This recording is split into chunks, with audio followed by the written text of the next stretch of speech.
membrudos, torsos fornidos, con las greñas al aire y las vestiduras escasas cubiertas de pringues, de restos de brea, de grasas y de aceites. Llegaban cantando unidos en una sola fe. Los rastros de sus orígenes se traducían en sus fisonomías. Descendientes de meridionales europeos, iban junto al rubio de trazos nórdicos y al trigueño de pelo duro en que la sangre de un indio lejano sobrevivía aún. Venían de las usinas de Puerto Nuevo, de los talleres de Chacarita y Villa Crespo, de las manufacturas de San Martín y Vicente López, de las fundiciones y acerías del Riachuelo, de las hilanderías de Barracas. Brotaban de los pantanos de Gerli y Avellaneda o descendían de las lomas de Zamora. La multitud tiene un cuerpo y un ademán de siglos. Hermanados en el mismo grito y en la misma fe, iban el peón de campo de cañuelas y el tornero de precisión, el fundidor, el mecánico de automóviles, el tejedor, la hilandera y el empleado de comercio. Era el subsuelo de la patria sublevado.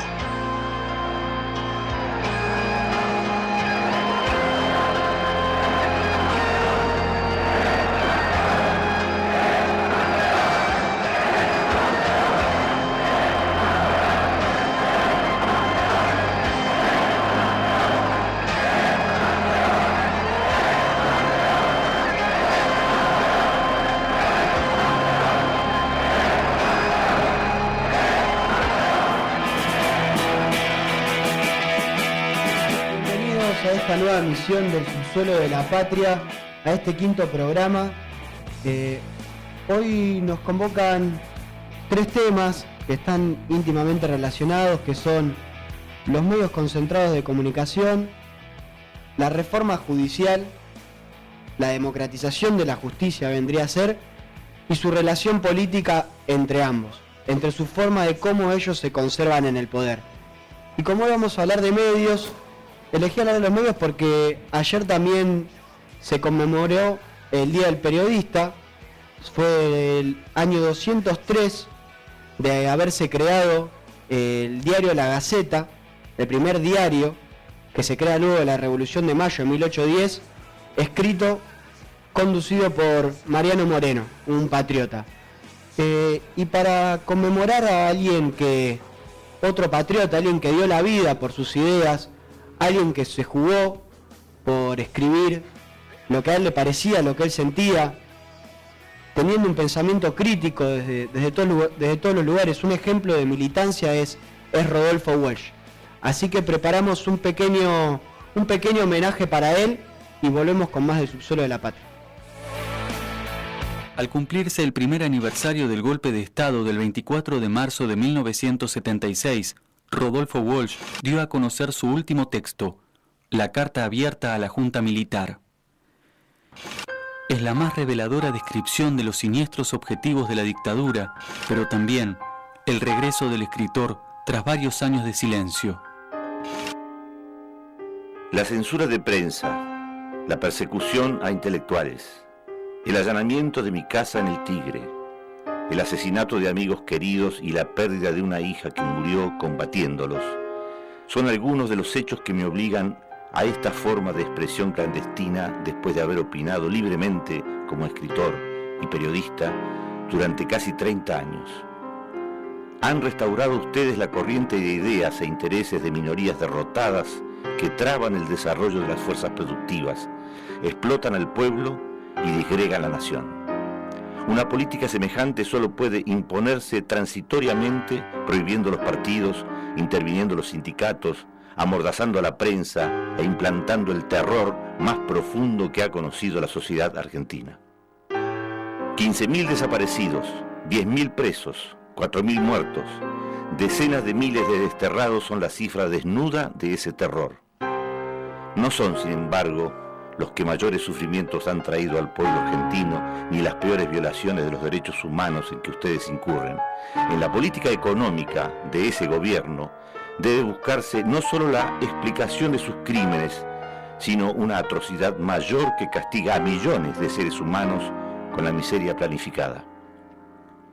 Estas son las reflexiones que en el primer aniversario de su infausto gobierno he querido hacer llegar a los miembros de esa junta, sin esperanza de ser escuchado, con la certeza de ser perseguido, pero fiel al compromiso que asumí hace mucho tiempo de dar testimonio en momentos difíciles.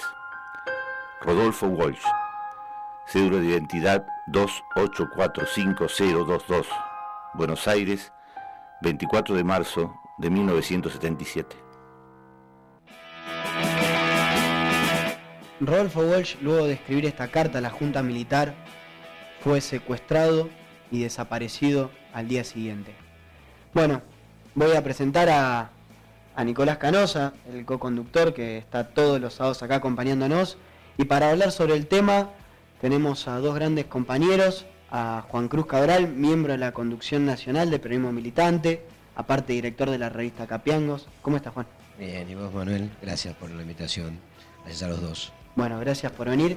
Y también con Virginia Cabo, abogada, parte del Frente Profesional de la Organización Periodismo Militante y hermana de un gran compañero como Dardo Cabo, un gran patriota. ¿Cómo estás, Patricia? Bien, gracias por haberme invitado. No, de nada. Haciendo mención a Rodolfo Walsh, él tiene una frase muy cortita pero muy profunda que dice: ¿el periodismo es libre o es una farsa? ¿Qué pensás, Juan, que es el periodismo libre? ¿Crees que un periodismo comprometido ideológicamente es libre? Sí, claro, porque la libertad hace referencia a otras cosas, no a la falta de un compromiso con alguna idea o alguna vocación. Cuando se refiere a que es libre, se refiere en realidad, me parece Walsh, a que es libre de ataduras económicas, en realidad, más que nada. Y basta ver, ¿no?, si cualquier medio de cualquier época y en cualquier lugar, para saber que ahí donde están sus sostenedores económicos están los límites de los medios. Entonces, de alguna manera, el que solo está orientado por sus convicciones es mucho más libre que el que está cumpliendo con un trabajo. Es mucho más libre, como somos más libres al caminar por la calle porque tenemos ganas de pasear, que cuando vamos repartiendo sobres porque somos cadetes. Te quería preguntar a vos qué pensás también de la prensa libre, qué te hace.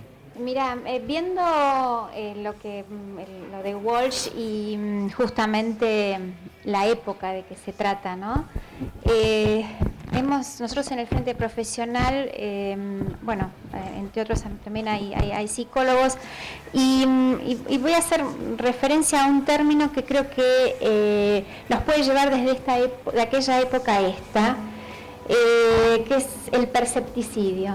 Es decir, yo percibo que cosas malas están pasando, pero me quieren hacer creer que está mal. ¿Cómo me lo hacen creer? Me cortan realidades, me las niegan. ¿Qué era lo que hacía? Creo que la época militar es la que más simboliza esa manera alienante de que te psicotiza, decir, bueno, esto como si estoy viendo que me llevaron a mi hermano, que lo mataron, no, acá no pasa nada. Si vamos a nuestras épocas, a esta época, creo que ese concepto se vuelve a repetir, obviamente, con más sutileza.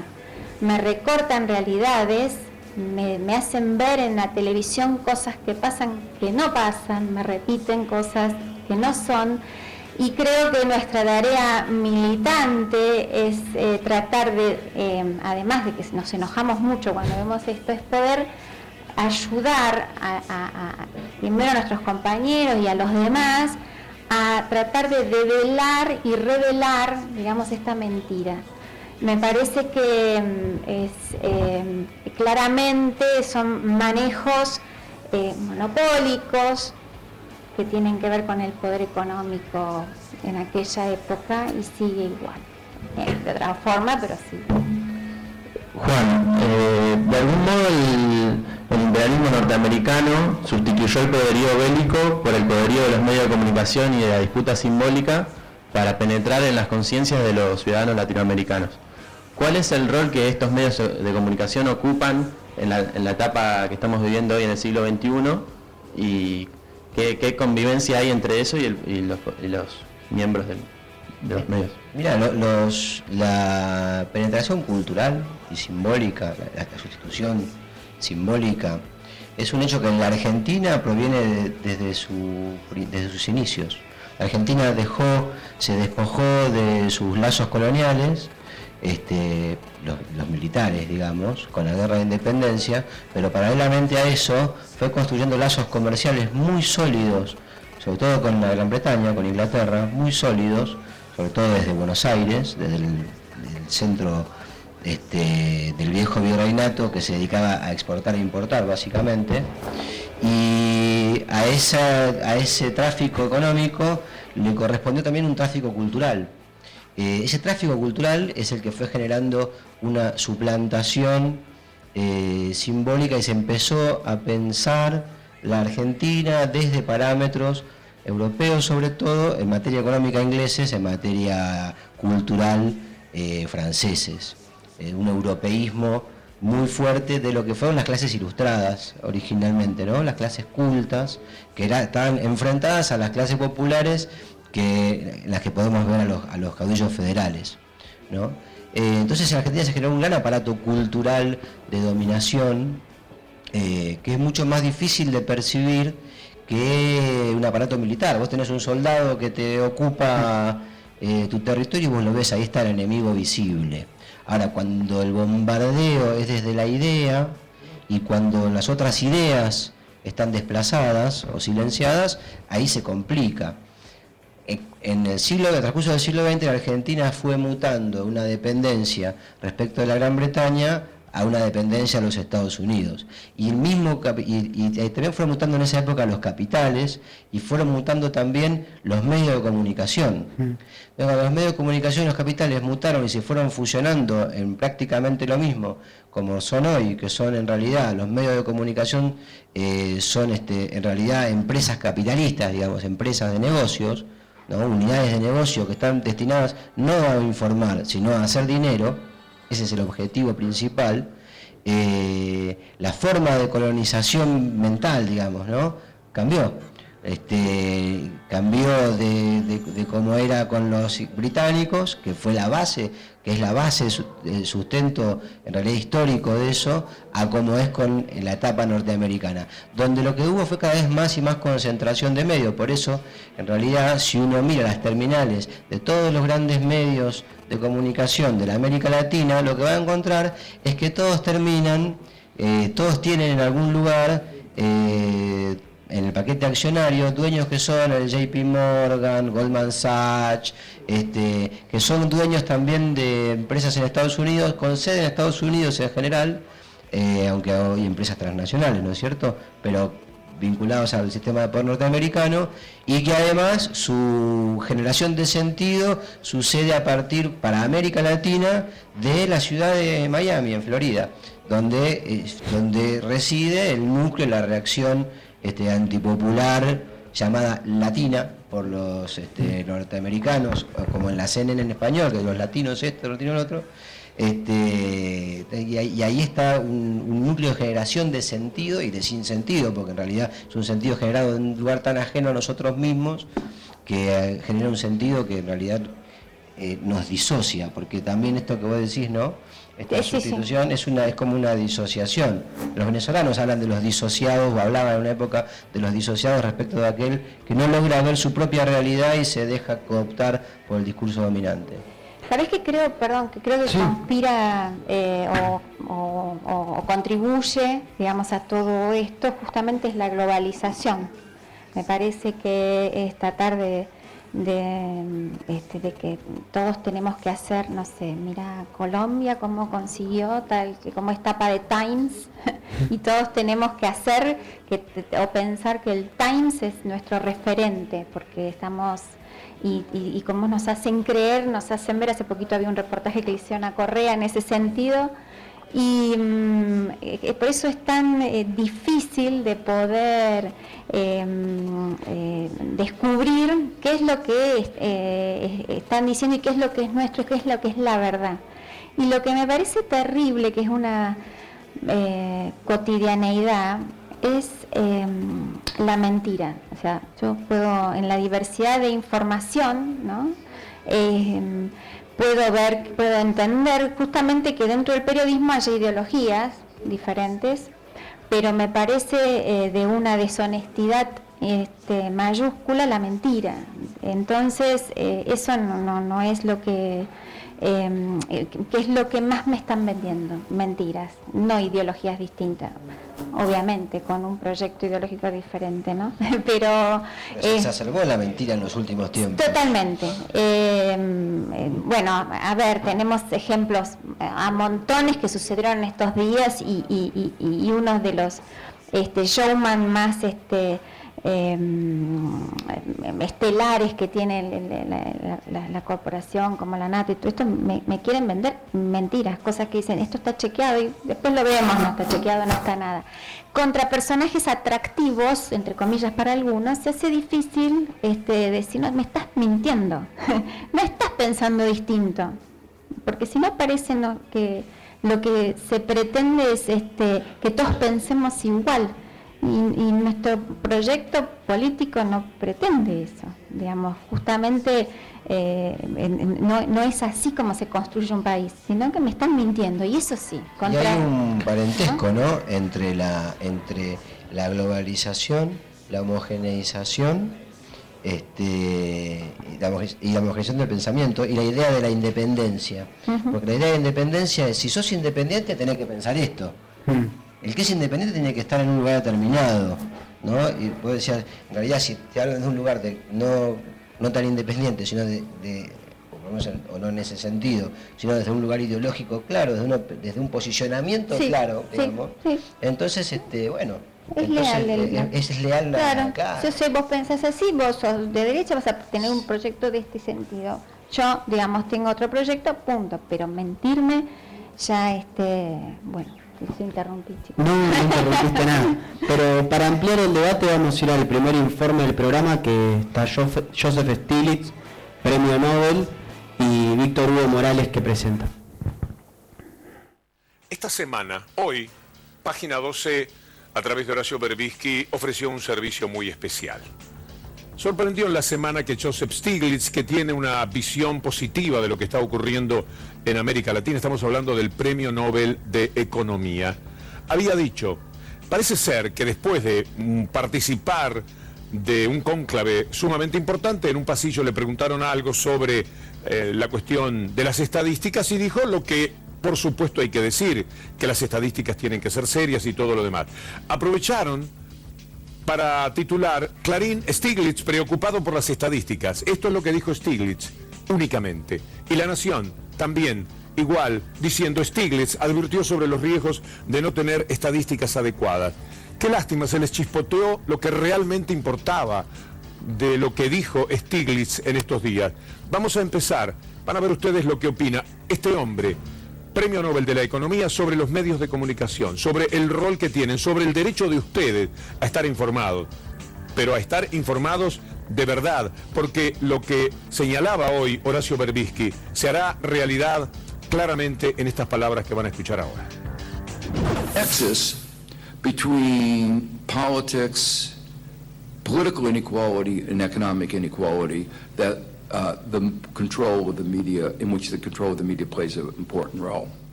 So there's a nexus between economics and politics, of inequality, of economic inequality leads to political inequality, leads to economic inequality.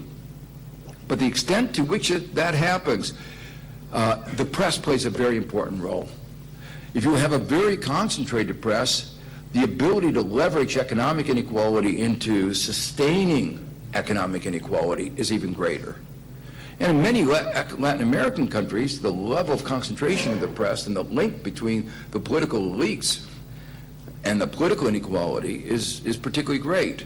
And so the media becomes one of the ways that inequality is sustained. The provision of information is a kind of public good. And a public good means that everybody benefits when you provide it. There often is a high level of concentration in the media. And traditionally, economists focus on the lack of competition that's associated with high levels of concentration, driving up prices and therefore having economic distortions.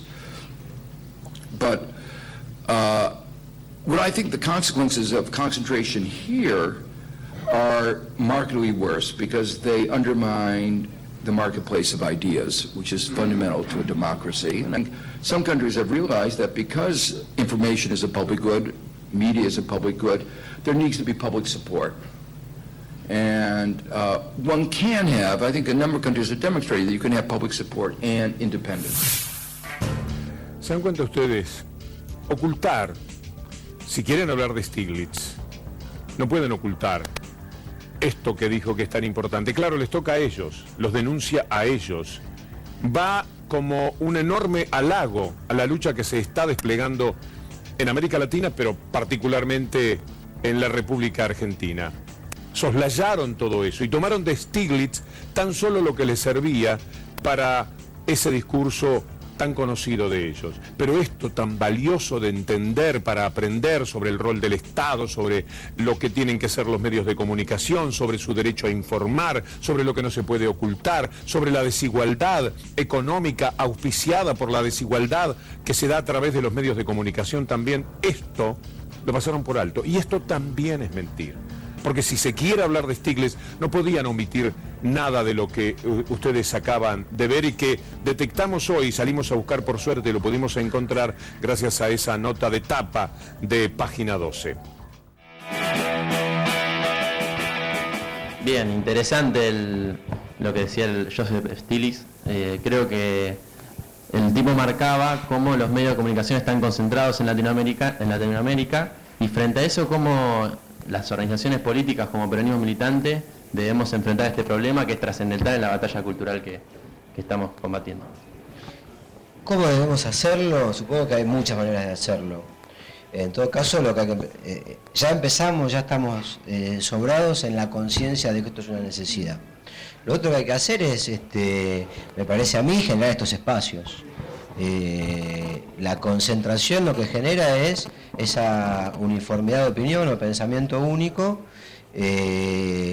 porque tapa la información con información. O sea, hay ciertas informaciones que es lo que mostraba el informe en realidad, ¿no? O sea, los diarios decían, habló de las estadísticas y con esa información tapaban todo lo otro que era lo sustancial. Bueno, está bien que lo tapen con información, pero tiene que haber otros muchos lugares donde se muestre más información, donde se pueda completar la información, ¿no? Más allá de las mentiras, también todas las cosas tienen caras, lados, y luego queda para cada uno desentrañar las cosas. Entonces, lugares como estos generan una respuesta a ese problema. Y también no abandonar la calle, en el sentido de no permitir que la presión social que genera el medio de comunicación hegemónico nos impide opinar en distintos lugares. Un ejemplo cortito. Cuando apareció el programa 678, no había en la televisión argentina ningún programa periodístico que defendiese al gobierno de Cristina.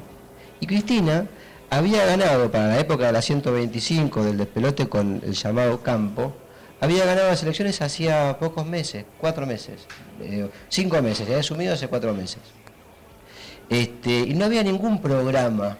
Entonces había una sensación ante el poder hegemónico de los medios concentrados de que estaba todo el mundo en contra de Cristina. ¿sí? Del gobierno de Cristina. Ahora, cuando apareció ese programa, empezó a haber un montón de gente que dijo, che, no, hay un montón que piensan como yo. Y empezó a aparecer que en la verdulería, que con el kiosco, cuando una persona cualquiera iba y escuchaba que protestaban los de la cola, decía, no, pero a mí no me parece. Y entonces habilitaba eso a la opinión, porque el medio genera una enorme presión social. O sea, lo que está habilitado para ser expresado es aquello que está en los medios hegemónicos. Entonces, es muy importante saber que eso sucede y entonces no abandonar en los ámbitos sociales la vocación de debatir y acostumbrarnos a debatir y acostumbrarnos a que eso implica discutir todo lo bien que se pueda y todo lo mal que se pueda, porque cuando todos los que tenemos amigos sabemos que con los amigos discutimos fuerte, ¿no? Cuando discutimos de lo que sea, discutimos fuerte. Tenemos que tenerle miedo a eso. Mientras la discusión sea de buena fe. ¿Sabés cuál es mi sensación? A veces, por ahí, sobre todo en el ámbito de la capital, hay como que está establecido que hay que hablar mal de, que está claro que todos hablamos en contra de Cristina. Y ninguno tiene la mala educación de imponer esta posición ante hablo de cola de supermercado, hablo de algo doméstico, y hay como casi una falta de respeto, soberbia, que hay otros que podemos pensar distinto, y tenés que estar aclarando, mira que yo creo que, y recién ahí es como que aparece otro que dice, yo también puedo decir, hay temor, justamente creo que porque esta imposición de verdades absolutas, de verdades que están, no pueden ser de otra manera, que las imponen los medios, justamente estos medios hegemónicos, por lo cual es una batalla permanente, cotidiana, cultural, no es posible, digamos, parece que nadie aceptara que existe otra, si no, ¿cómo ganó? ¿Cómo ganó Cristina? O sea, a ver, pero ahora me están vendiendo otra forma de pensamiento, digamos. Entonces, bueno, el trabajo es muy cotidiano y con mucho cuidado porque uno se enoja, se calienta, es difícil luchar contra... Y el otro está enojado, porque el discurso dominante es un discurso muy irritante realmente. Sí, y de odio. Y eso es muy... es verdad que es muy feo, es muy feo. Vicky, cuando salió el tema de la reforma judicial, la corporación judicial, que era de alguna manera con la democratización de la justicia lo que se intenta combatir, la corporación mediática de alguna manera salió en respuesta a defender esa corporación. Y cito un ejemplo, el juez que fue a Miami a formarse pagado por el Grupo Clarín. O sea, ¿es casual que se vaya a formar a Miami pagado por el Grupo Clarín un juez de la República Argentina? Bueno, no creo, y seguramente habrá habido otros tantos que no sabemos. Mira, es una yo lo siento, yo ejerzo la profesión ya hace 28 años. Y siento que esto es una situación así de gran hipocresía, digamos, por un lado, pero claramente es para establecer, mantener un status quo,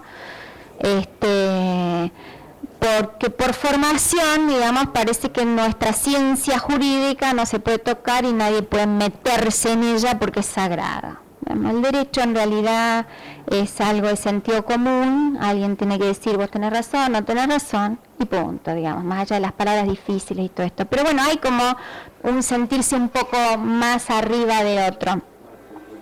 Yo creo que la hipocresía de la que hablaba tiene que ver con que hemos avanzado muchísimo, pero donde realmente se quiere avanzar se se lo impide. Esto es antes, los jueces, y todos sabemos, eran nombrados, siempre, a ver, no salieron de los repollos, siempre se fueron nombrados por acuerdos políticos, digamos. Entonces lo que después con el Consejo de la Magistratura y con la ampliación que tenemos en esta nueva ley del mismo, lo que se trata es dar más transparencia a estos hechos, porque seamos conscientes, excepto honrosas excepciones, la mayoría, si no tiene algún acuerdo con algún sector económico, político, ¿no? No llega a ser juez. Entonces me parece que justamente esta ampliación de personajes para poder dar la admisión al cargo de juez, el hecho de la destitución, pocos jueces hemos visto destituidos, pocos juicios políticos han habido, y bueno, es una profesión como otra, que las cosas se hacen bien o mal y deben ser juzgadas. Me parece que es tocar, es ir contra, ¿no? Una figura, vamos a ponerle el juez intocable, y no deja de ser un ser humano que vive en un país, que tiene política, que sabe, que tiene pensamientos, y que no es casual justamente que poderes económicos estén detrás de este tema. Hoy en día el poder económico claramente creo que están en los medios de comunicación, que es el más influyente, porque las oposiciones, digamos, políticas están muy divididas, y bueno, no es casual, y no debe ser el único, debe haber otros tantos, pero me parece, yo no sé si es la fórmula de la democratización de la justicia, todos estos proyectos, pero que creo que es un avance sideral, y a ver, cuando hay tanta pensamiento, justamente oposición para que esto salga, yo me pongo a pensar, yo tengo que estar del otro lado. Debe ser muy bueno, porque si no, no se opondrían tanto. Y entonces me aferro más a estos proyectos como diciendo, bueno, esto tiene que ser, este es el camino, ¿no? Si no, no lograrían tanto. ¿No? Me parece. Conociéndolos. Sí. Y bueno.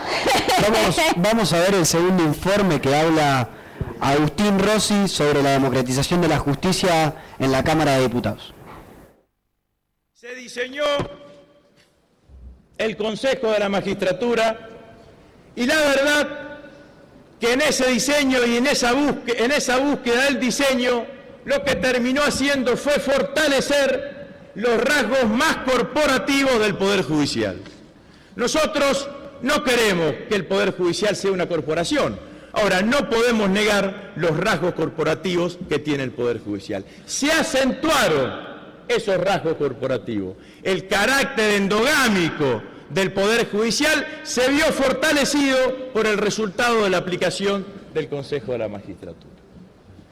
En la búsqueda de atenuar esos efectos, si se quieren, no deseados, la Presidenta de la Nación, entonces senadora, en diciembre del 2005, plantea una modificación del Consejo de la Magistratura, que están persiguiendo todos los consejos de la magistratura europeos, modelo en el cual nos fijamos nosotros para tener este Consejo de la Magistratura.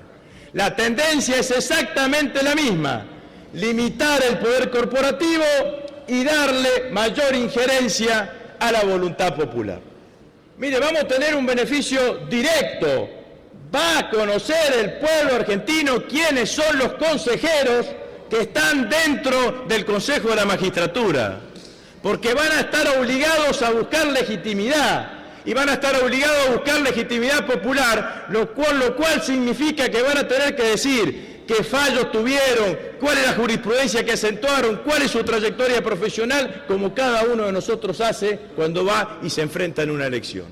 Que la crítica a la politización y la partidización la puede llevar adelante el que desconoce cómo funcionan hoy las elecciones de los abogados y de los magistrados, que está totalmente partidizada y politizada, con acuerdo entre partidos políticos que llevan candidatos de abogados y candidatos a magistrados, que son los que terminan finalmente presentándose en las elecciones. con partidos políticos que reivindican esas elecciones. Entonces la única diferencia que estamos planteando ahora nosotros es que no desaparezca esa actitud que ya está, sino que en lugar de elegirlo los 10.000 abogados, lo elijan el 20 millones de argentinos. Y que en lugar de elegirlo los 700 jueces, lo elijan los 20 millones de argentinos. Yo creo que el clima que generaron previo al debate fue horrible. Y fue generado por los principales medios de comunicación opositores a este gobierno, por los principales partidos políticos opositores y por las ONG que merecen un capítulo aparte.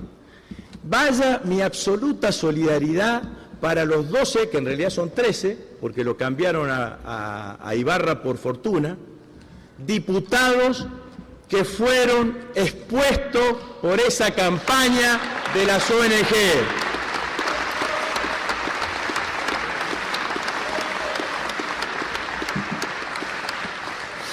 Esa campaña es de connotación fascista. Fascista porque miente. Primero, esos 12 diputados no son responsables de ninguna votación. Segundo, los responsables de esa votación somos los 257 diputados. Segundo, es mentira que le preguntaban qué iban a votar. Estaban presionándolo para que voten en contra. Tercero, lo hacían estigmatizando. Si votaban en contra, eran salvadores de la República. Si votaban a favor, eran traidores a la patria. Cuarto, ya lo vivimos. El tema de las caritas lo vivimos con la 125, lo vivimos con la nacionalización de las AFJP, lo vivimos también con la ley de medios. Me extraña y critico fuertemente que ningún dirigente de la oposición haya salido a solidarizarse con estos 12 diputados que fueron expuestos maliciosamente por esas ONG. Ustedes fueron cómplices también de esa maniobra.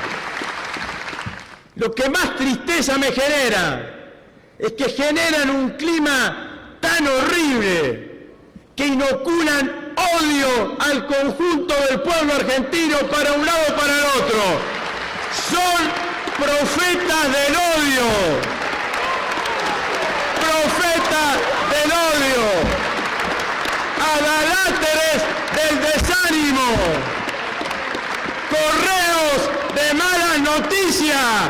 Tienen que dedicarse a construir una propuesta política en base al amor, en base al respeto, en base a la paz. Dejen de agredir, dejen de insultar, dejen de descalificar. Se pasan la vida hablando de la República y de las instituciones. Cuando llega el momento que la República y las instituciones va a tomar una decisión que no les conviene, se sacan la bandera, la estrujan y la pisotean. Respeten a las instituciones, respeten a la República, respeten al Congreso, respeten a la democracia, respeten a la patria. Hay que construir la patria ante todo. Muchísimas gracias, señor presidente. Agustín Rossi hablaba de respeto a la democracia y si vamos a la historia argentina, justamente el Poder Judicial no fue muy respetuoso con la democracia, porque en todos los golpes de Estado como en la Argentina, el Poder Judicial legitimó los golpes de Estado. Juan, ¿vos crees que esto tiene relación con la necesidad de democratizar la justicia? Absolutamente, porque como dijiste bien, en todos los golpes de Estado, la Corte Suprema de Justicia de cada momento legitimó las interrupciones constitucionales. Lo que hizo fue generar lo que se conoce como doctrina de los actos propios, que en definitiva lo que habla es de la continuidad del Estado, y corregime Vicky si me equivoco, que vos que sos abogada, digo, habla de la continuidad del Estado. El Estado sigue existiendo y claro, como hay la necesidad de darle de permitir el funcionamiento del Estado aún interrumpida la vigencia de la Constitución, las Cortes Supremas en cada ocasión, en el 30, en el 55, en el 66 y en el 76, legitimaron los actos del Estado. Ahora, con eso, desde 1930, que la primera vez que lo hacen, abrieron una caja de Pandora, porque luego entonces no había necesidad de respetar la Constitución, porque uno con tener las armas en la mano o los elementos para dar el golpe de Estado, cuales fueran, porque no es lo único, puede ser, debe ser, no se necesita solo armas para hacer eso, permitieron, digamos que en definitiva vuelve a empezar la vigencia de la Constitución, pero todo lo anterior es válido, ¿no? Recién en realidad a partir del 83, con las leyes de defensa de la democracia y otras cosas, eso se fue un poco modificando, pero eso, cuando hay un golpe de Estado, hay otra corte dispuesta a avalarlo y a darle legitimidad, porque además una de las cosas que sucede es que todos los golpes de Estado generan purgas en el Poder Judicial. Es decir, llega un golpe de Estado y todos los jueces nombrados durante el periodo de la justicia. Parece que no tanto. Todos los jueces nombrados en periodo democrático, muchos, los que pueden llegar a ser más molestos, en la época de la dictadura cívico-militar de 76, serían los, por ejemplo, los que libraran muchos habeas corpus, esos pueden ser apartados. Ahora, cuando han venido los periodos de vigencia de la Constitución, eso no pasó, sino que en general los jueces fueron quedando, con lo cual hay una conformación que en realidad viene desde la fundación del Poder Judicial, eminentemente oligárquica en términos, te diría, técnicos, porque el origen del Poder Judicial es oligárquico en términos técnicos, no es una cuestión de opinión. Desde ese momento, lo que se ha enseñoreado del Poder Judicial en definitiva es la ideología de los sectores oligárquicos, de la oligarquía argentina. Basta caminar los pasillos de tribunales para verlo, basta escuchar cómo hablan el grueso de los abogados que recorren los pasillos de tribunales de la nación. Si cuando vos te encontrás caminando en medio de un mar de papas que se le cayeron de la boca a los que caminan por los pasillos de tribunales, ahí te podés dar cuenta cuál es la conformación social del Poder Judicial de la Nación. Vamos... Perdóname, no te contesté la pregunta. Entonces hace falta democratizarlo, porque ese es un poder de clase. Ese no es un poder democrático, no es un poder elegido por el pueblo. Está demasiado mediatizado, entonces hace falta democratizarlo.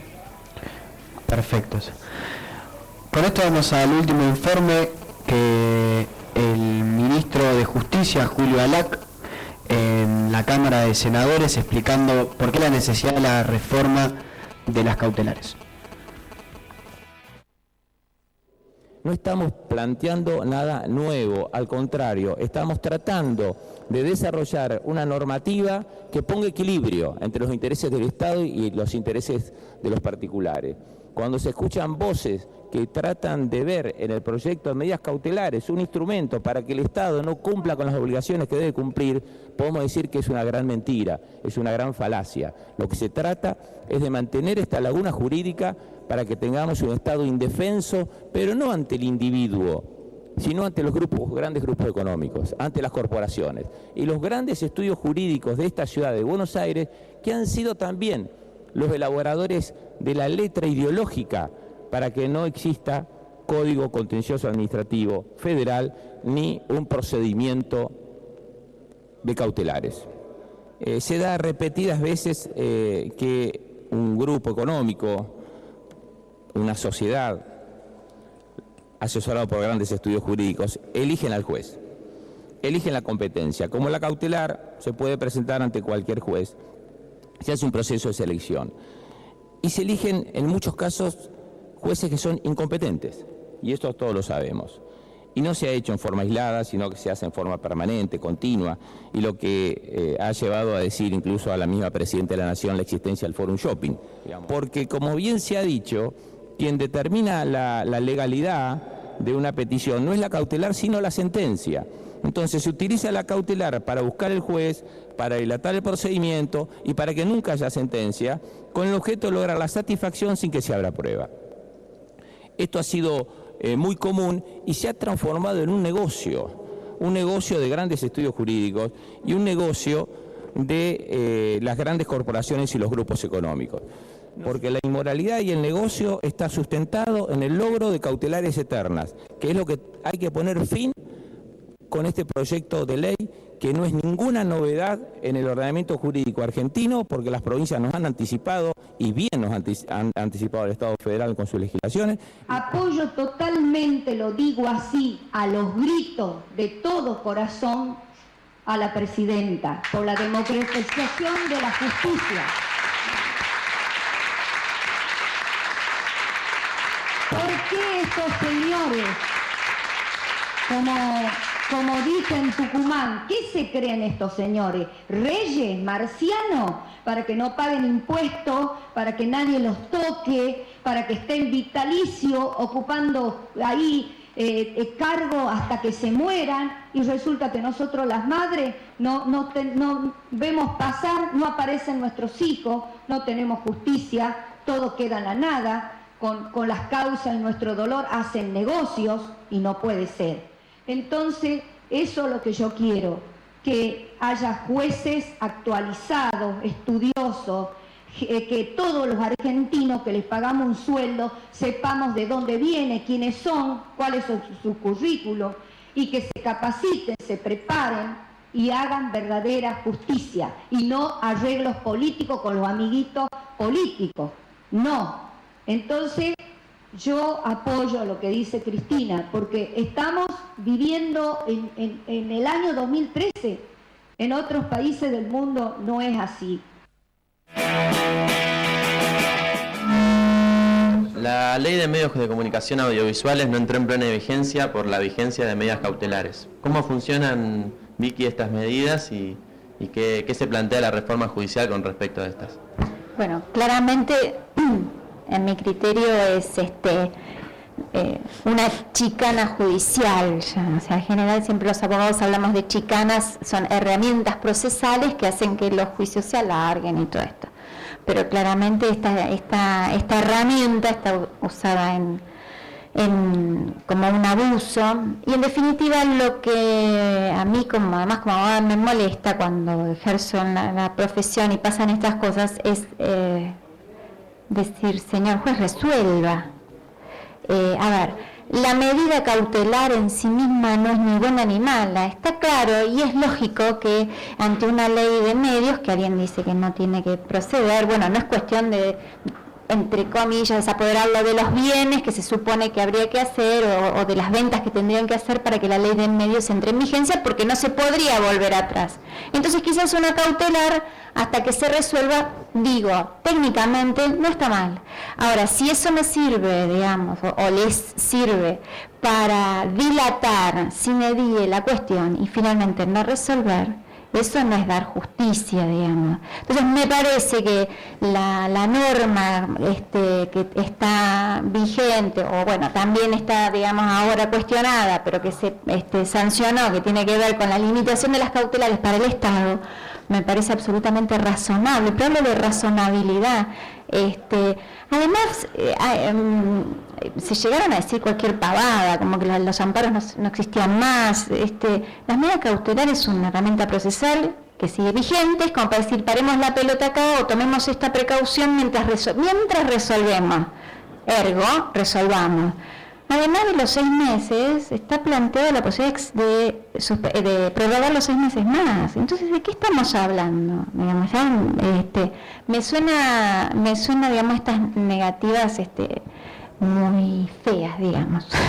Juan, con la necesidad de democratizar la justicia, necesitamos evidentemente la legitimidad del pueblo, la legitimidad de la sociedad. ¿Y cuál es el rol que debe ocupar tanto las organizaciones políticas como los movimientos sociales, como el sector interno del Poder Judicial, para que esta legitimidad se construya? Mirá, arrancamos hablando de... Un poco te voy a contestar y un poco no. Porque me parece que construir la legitimidad de las cosas tiene que ver con poder explicarlas en un sentido integral. Arrancamos hablando del problema de la cuestión mediática, ¿no? De la cuestión de los medios de comunicación. Y nosotros sabemos que en este momento en Argentina hay un gobierno que encaró ese problema, del problema de la concentración mediática. ¿Y qué sucedió cuando lo encaró? Lo que explicaba Vicky. En la medida en que fue por la desmonopolización o la desoligopolización de los medios de comunicación, se encontró con que había del otro lado una herramienta, mirá qué sencillo, una herramienta que permitía burlar la voluntad popular, en tanto la voluntad popular es representada por el Congreso de la Nación y por el Poder Ejecutivo, no por el Poder Judicial. Que era de las cautelares, que lleva Clarín 4 años y sabemos hace un tiempo que la Nación debe impuestos y que lleva 10 años de una cautelar, hablando del tiempo de que 180 millones de dólares. 180 millones de dólares. Bueno, les tiene que ver con integrar estas problemáticas para que el conjunto las pueda procesar, digamos, ¿no? Y entender que van juntos, y entender que cada una de estas peleas que se dan llevan a otra. La pelea por la 125 nos encontró, es decir, el intento de despegar los precios internacionales, los precios internos, los precios internacionales, es decir, para que el valor altísimo de la soja no nos pusiera el precio de los productos alimenticios en la Argentina. Ese intento, ¿qué se encontró? Con que Clarín, el grupo Clarín, La Nación, que son socios en Expo Agro, nada más y nada menos, desplegaron una parafernalia de comunicación que hizo que el gobierno sufriera lo que fue una derrota, que terminó con el voto no positivo de Cobos. Me había olvidado el nombre.